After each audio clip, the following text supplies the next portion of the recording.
Chers frères et sœurs, comme vous pouvez le voir sur ce document, deux questions sont posées. Nous allons tout d'abord nous pencher sur la question 1. Selon l'Écriture, est-ce que la loi de Moïse, entre parenthèses, le livre de la loi, est la loi de Dieu? La réponse à cette première question nous est clairement donnée par les paroles suivantes. Le roi donna une portion de ses biens pour les holocaustes du matin et du soir, et pour les holocaustes des sabbats, des nouvelles lunes et des fêtes, comme il est écrit dans la loi de l'Éternel. Le 8e jour, auquel l'enfant devait être circoncis étant arrivé, on lui donna le nom de Jésus, nom qu'avait indiqué l'ange avant qu'il fût conçu dans le sein de sa mère. Et, quand les jours de leur purification furent accomplis selon la loi de Moïse, Joseph et Marie le portèrent à Jérusalem pour le présenter au Seigneur, suivant ce qui est écrit dans la loi du Seigneur. Tout mâle, premier-né, sera consacré au Seigneur, et pour offrir en sacrifice 2 tourterelles ou 2 jeunes pigeons, comme cela est prescrit dans la loi du Seigneur. Ainsi, l'Écriture nous fait clairement savoir que la loi de Moïse, autrement dit, le livre de la loi dans lequel sont écrits les holocaustes, la parole tout mâle premier-né sera consacré au Seigneur, et la prescription sur le sacrifice de 2 tourterelles ou de 2 jeunes pigeons est la loi de Dieu. Frères et sœurs, nous allons maintenant nous pencher sur la question 2. Selon l'Écriture, est-ce que la transgression de la loi de Moïse a pour conséquence la malédiction? La réponse à cette deuxième question nous est clairement donnée par les paroles suivantes. Si tu n'observes pas et ne mets pas en pratique toutes les paroles de cette loi, écrites dans ce livre, si tu ne crains pas ce nom glorieux et redoutable de l'Éternel, ton Dieu, l'Éternel te frappera miraculeusement, toi et ta postérité, par des plaies grandes et de longue durée, par des maladies graves et opiniâtres. Il amènera sur toi toutes les maladies d'Égypte, devant lesquelles tu tremblais, et elles s'attacheront à toi. Et même, l'Éternel fera venir sur toi, jusqu'à ce que tu sois détruit, toutes sortes de maladies et de plaies qui ne sont point mentionnées dans le livre de cette loi.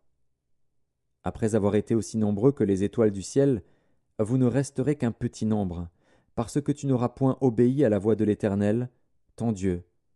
Car tous ceux qui s'attachent aux œuvres de la loi sont sous la malédiction.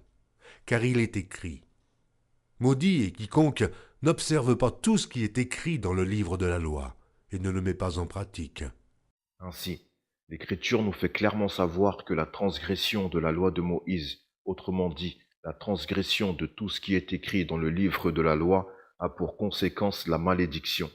Frères et sœurs, selon ce que l'Écriture nous dit à travers les paroles que nous venons de prendre en considération, il est évident que la loi de Moïse est la loi de Dieu, et que la transgression de la loi de Moïse a pour conséquence la malédiction. Cette vérité nous est confirmée par l'Écriture elle-même. En effet, à travers les paroles de 2 Chroniques 34, 14, 24, l'Écriture nous confirme non seulement que la loi de Moïse est la loi de Dieu, autrement dit, le livre de la loi de l'Éternel, mais aussi que la transgression de la loi de Moïse, autrement dit, la transgression de tout ce qui est écrit dans le livre de la loi, a pour conséquence la malédiction. Voyez par vous-même. Au moment où l'on sortit l'argent qui avait été apporté dans la maison de l'Éternel, le sacrificateur Ilkija trouva le livre de la loi de l'Éternel donné par Moïse. Alors Ilkija prit la parole et dit à Shaphan, le secrétaire, « J'ai trouvé le livre de la loi dans la maison de l'Éternel. » Et Ilkija donna le livre à Shaphan. Shaphan apporta le livre au roi et lui rendit aussi compte, en disant, « Tes serviteurs ont fait tout ce qui leur a été commandé.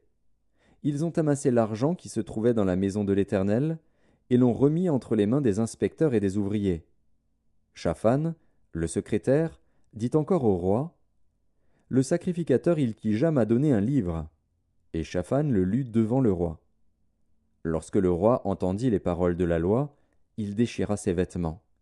Et le roi donna cet ordre à Ilkija, à Akikam, fils de Shaphan, à Abdon, fils de Miché, à Shaphan, le secrétaire, et à Azaja, serviteur du roi. Allez, consultez l'Éternel pour moi et pour ce qui reste en Israël et en Juda, au sujet des paroles de ce livre qu'on a trouvé. Car grande est la colère de l'Éternel qui s'est répandue sur nous, parce que nos pères n'ont point observé la parole de l'Éternel et n'ont point mis en pratique tout ce qui est écrit dans ce livre. Ilkija et ceux qu'avait désigné le roi allèrent auprès de la prophétesse Hulda, femme de Shallum, fils de Tokéat, fils de Hazra, gardien des vêtements. Elle habitait à Jérusalem, dans l'autre quartier de la ville. Après qu'ils eurent exprimé ce qu'ils avaient à lui dire, elle leur répondit : « Ainsi parle l'Éternel, le Dieu d'Israël. Dites à l'homme qui vous a envoyé vers moi : Ainsi parle l'Éternel. Voici, je vais faire venir des malheurs sur ce lieu et sur ses habitants, toutes les malédictions écrites dans le livre qu'on a lu devant le roi de Juda. » Ainsi, frères et sœurs, à travers les paroles de 2 Chroniques 34, 14, 24, l'Écriture nous confirme non seulement que la loi de Moïse est la loi de Dieu, autrement dit, le livre de la loi de l'Éternel, mais aussi que la transgression de la loi de Moïse, autrement dit, la transgression de tout ce qui est écrit dans le livre de la loi, a pour conséquence la malédiction. L'Écriture nous donne ainsi une réponse claire aux deux questions posées. Oui, la loi de Moïse, entre parenthèses, le livre de la loi, est la loi de Dieu. Oui, la transgression de la loi de Moïse a pour conséquence la malédiction. Qui peut dire le contraire, si ce n'est celui qui n'est pas dans la vérité?